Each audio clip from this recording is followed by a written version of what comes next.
malayo, pre. Jo, pag nanalo ka sa loto, anong gagawin mo? Siyempre, Hindi, video to video. siyempre, ako naman eh, pag nanalo sa loto eh. Ano lahat ng mga, yung ilaw. Oh. Ilaw. Oh. Yung overpass. Overpass. Maliwanag, madilim. Yung building. Lahat yan. Bibili ko lang yung mga puko ng inang yan. Ako, pag nanalo sa loto, tumaya ako loto kanina, yung 50 pesos ko, tinaya ko ng ano, pare, sa 272 million, pare. Tama pare, ayos na yan. Pag nanalo ko sa loto, okay na ba sa'yo 20 million? Oo, dyan pa, sasagang ko na yan. Sige ka na mag-drugs. Okay, ayos na yan. Okay. 20 million, pare. Tapos di kita busy tayo ng isang taon, dapat buhay ka pa, ha? O binigyan ka ng 20 million, pare, dapat busy tayo ng isang... hindi tayo busy tayo ng isang taon. Dapat buhay ka pa.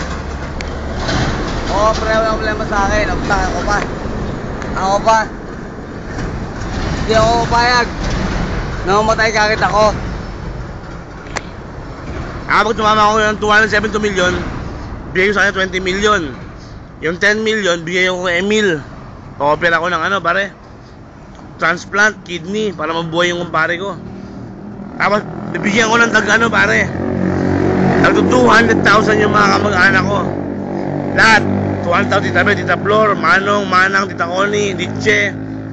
200,000 para Tito Lito. Ikaw. Baka magsprado ka. Magsprado kang tumama sa putang na yung loto na yun, ha. Hindi, pare. Tumataya lang ako sa loto, pare, para masatisfy yung dreams ko, pare. Okay. Kasi minsan naisip mo eh, wala na akong ibang pwedeng gawin kundi tumama lang sa loto. Mga trabaho ko, 8 na oras ng araw. Magkano sinasahod mo isang kinsenas? Magkano sinasahod mo? Ako, 385. Sa isang kinsenas, magkano? 10-1. Kinsenas, 10-1? 5,500. 5,500 siya. Ako nung nag-call center ako, sinasahod ko sa isang buwan 10,700. Nung nasa Urban International ako, 4,700 isang linggo. 4,700, 5,400, 10,400. Hindi mo balikan ng call center. Ayoko na nga kasi puro Amerikanong basos na nandun.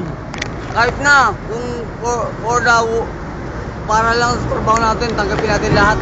Sa pera lang.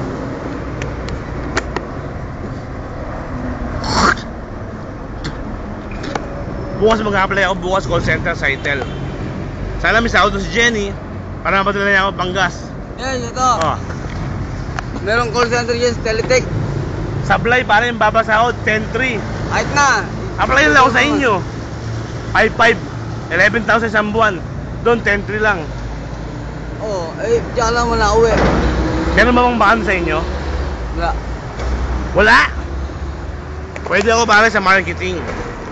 Kaya ang ano ko pare, 40 ko. Biyasa ako sa marketing. Pag ako na sa loto, lahat ng kamag-anak ko pare, matutulungan ko. Pati si Jojo, 20 million yan pare. Si Emil, 10 million. Si Chad, 2 million. Si Andy, 2 million. Si Daniel, 2 million. Si Janjan, 2 million. Si Glenn, 2 million. The rest pare, 200,000. Kita ko, mga kaibigan ko, member ng SEC. Okay ba yun, pre? Kasi na kami. Nakainom kami ng tig-4 na Red Horse 500. Tama? Pre, inom ba tayo sa bote? Ang papakalma lang. Lahat tayo namin stop. Papakalma lang. Bye-bye. Dito kami sa ano, Nyog. Nyog 3 ba ito? Nyog 3? Nyog 1. Jo, kaway. Nyog 1. Pangalan mo? I'm Jojo Fang Shit, man, you know. Apelido? I'm Jojo Tabukol, you know. I'm Lord M. Jesus. I wanna be a millionaire tomorrow. Kasama mo na yan. Tatama ako. Kahit 5 numbers lang, Lord. Pag-start nyo yun ang buhay namin mag-asawa. Kahit yung mga biyanang ko, kupal. Pukingin na nila. Sing na kami. Mag-drugs kaya drugs? Gusto mo drugs? Mag-drugs kaya tayo. Ikaw? Ayaw mong drugs? I don't like that shit. Ayaw namin drugs. Sensya na. Thank you.